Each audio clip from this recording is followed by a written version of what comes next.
শিক্ষার্থীরা তোমরা কেমন আছো? আশা করি সকলেই ভালো আছো। আজকের ক্লাস থেকে তোমাদেরকে স্বাগতম জানাচ্ছি।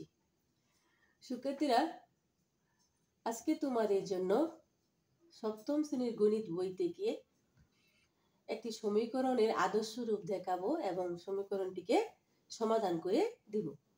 তো আমাদের সমীকরণটি হয়েছে -5x + 6 - x স্কয়ার।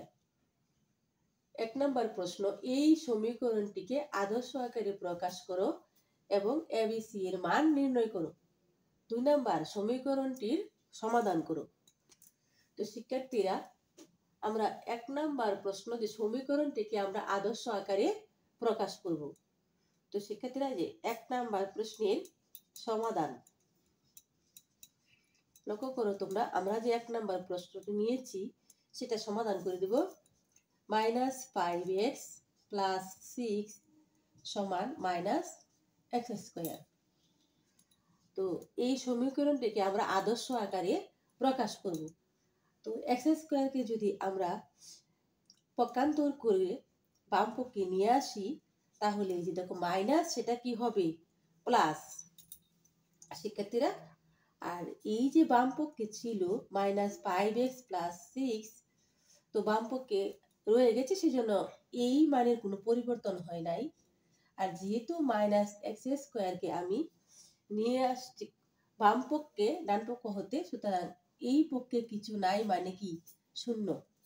তো শিক্ষার্থীরা দেখো, আমরা ঘাত অনুযায়ী বা পাওয়ার অনুযায়ী সাজিয়েছি। এইটার x স্কয়ারের পাওয়ার হলো দ্বিঘাত আর এর পাওয়ার হলো একঘাত, মানে এটা 2, এটা 1, এরপর হলো ধ্রুবক রাশি। এই পরপর সাজানোটা, পাওয়ার অনুযায়ী সাজানোটাই হলো আমাদের সমীকরণের আদর্শ রূপ। আমরা সর্বোচ্চ পাওয়ার লিখবো চলকে, তারপর একটা লিখবো যে স্কয়ার ছিল আর এর পাওয়ার নাই, মানে 1। তো আমরা এখন এই সমীকরণটির সাথে তুলনা করব কি? এই সমীকরণটি হলো আমার দ্বিঘাত সমীকরণ। এখন এই সমীকরণ থেকে যদি আমি এই সমীকরণের সাপেক্ষে এবিসির মান নির্ণয় করি, তাহলে এই সমীকরণটিকে আমাদের একটি দ্বিঘাত আদর্শ সমীকরণের সাথে তুলনা করতে হবে। দ্বিঘাত আদর্শ সমীকরণটি হলো, শিক্ষার্থীরা, যে আমরা দ্বিঘাত আদর্শ সমীকরণটি আমরা লিখে নিচ্ছি। ওই সমীকরণটির সাথে এই সমীকরণটির তুলনা করে আমরা মান নির্ণয় করব। দ্বিঘাত আদর্শ সমীকরণটি হলো ax² + bx + c = 0। তো শিক্ষার্থীরা লক্ষ্য করো, এই যে x² এর সহগ a আর এই x² এর সহগ কি? নাই, মানে একটা সহগ রয়েছে, সেটা হলো 1। তো a সমান হলো 1। তো শিক্ষার্থীরা, এখানে কি রয়েছে? bx। তো এই x এর সহগ কি? b, কিন্তু এই x এর সহগ কি আমাদের -5। সুতরাং এখানে b সমান কি হবে? -5। তো আমাদের এখানে c হইলো আমাদের ধ্রুবক, আর এখানে c হইলো আমাদের 6 হইলো আমাদের ধ্রুবক। সুতরাং c সমান হলো আমাদের 6। সুতরাং আমরা এই ABC এর মান নির্ণয় করে নিলাম। a সমান 1, b সমান -5 এবং c সমান 6। তো এই যে এই x স্কয়ারের সহগ, এই x স্কয়ারের সহগ, এইভাবে আমরা এই x এর সহগ, এখানে x এর সহগ, এভাবে তুলনা করে নিয়েছি। তো শিক্ষার্থীরা, এখন আমরা 2 নং সমীকরণটির সমাধান করব। তাহলে আমরা এগুলা মুছে ফেলি।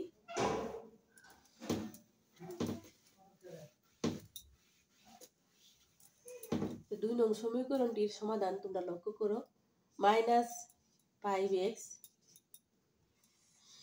+ 6 - x স্কয়ার। তো শিক্ষার্থীরা, আমরা যখন সমাধান করব, তো সমীকরণটি আগের মতো সাজিয়ে নিব যে x² - 5x + 6 = 0। তো শিক্ষার্থীরা, আমরা যখন সমাধান করব, তো এই যে ধ্রুবক রাশি 6, এই 6কে আমরা উৎপাদকে বিশ্লেষণ করব। কত? 3 দুগুণে 6, 6 সমান 3 দুগুণে 6। এখন এই 3 আর 2 থেকে আমরা 5 পাবো। কিভাবে? 3 আর 2 যোগ করলে যে -3x - 2x প্লাস 6 সমান 0। তো শিক্ষার্থীরা এখন আমরা এই দুই পদ করে কমন নিব। এক্স কমন নিলে কি হয়, এক্স মাইনাস 3, আর মাইনাস 2 কমন নিলে কি হবে, যে প্লাস এ মাইনাস, এই যে 2 কমন নিয়েছো এখানে এক্স, আর 2 দিয়ে যখন 6 রে ভাগ দিবা 3 দুগুণে 6 সমান 0। তো শিক্ষার্থীরা এক্স মাইনাস 3 সমান কি, এক্স মাইনাস 2 ইন্টু সমান 0, x minus 3 into x minus 2 সমান 0। তো শিক্ষার্থীরা আমরা কি পেলাম, এক্স মাইনাস 3 সমান কি পেলাম 0, মানে এক্স সমান হলো আমাদের 3, আর এক্স মাইনাস 2 সমান আমি কি পেলাম 0, সুতরাং এক্স সমান হলো আমাদের 2। তো শিক্ষার্থীরা আমরা 2 নং সমীকরণ থেকে এক্স এর মান 3 এবং 2 নির্ণয় করেছি। তো আমরা এই সমীকরণটির সমাধান করে দিয়েছি।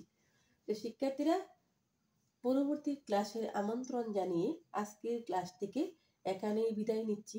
তোমরা সকলেই ভালো থেকো, সবাইকে অসংখ্য ধন্যবাদ।